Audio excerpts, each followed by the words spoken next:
Genesis Kapitulo 3 versikulo 13 hanggang 16.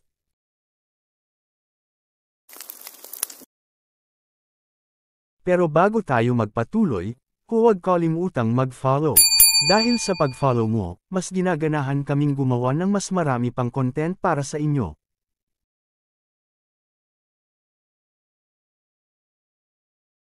Genesis Kapitulo 3 versikulo 13. At sinabi ng Panginoong Diyos sa babae, ano itong iyong ginawa?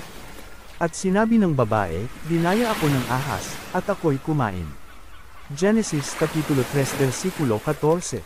At sinabi ng Panginoong Diyos sa ahas, sapagkat ginawa mo ito, ay sampiin ka ng higit sa lahat ng hayop, at ng higit sa bawat ganid sa parang, ang iyong tiyan ang ay lalakad mo, at alabok ang iyong kakanin sa lahat ng mga araw ng iyong buhay. Genesis Kapitulo 3 versikulo 15. At papag-aalitin ko ikaw at ang babae, at ang iyong binhi at ang kanyang binhi. Ito ang dudurog ng iyong ulo, at ikaw ang dudurog ng kanyang sakog. Genesis Kapitulo 3 versikulo 16. Sinabi niya sa babae, pararamihin kong lubha ang iyong kalumbayan at ang iyong paglilihi, mangganganak kang may kahirapan, at sa iyong asawa ay pahihinuhod ang iyong kalooban, at siya'y papapanginoon sa iyo.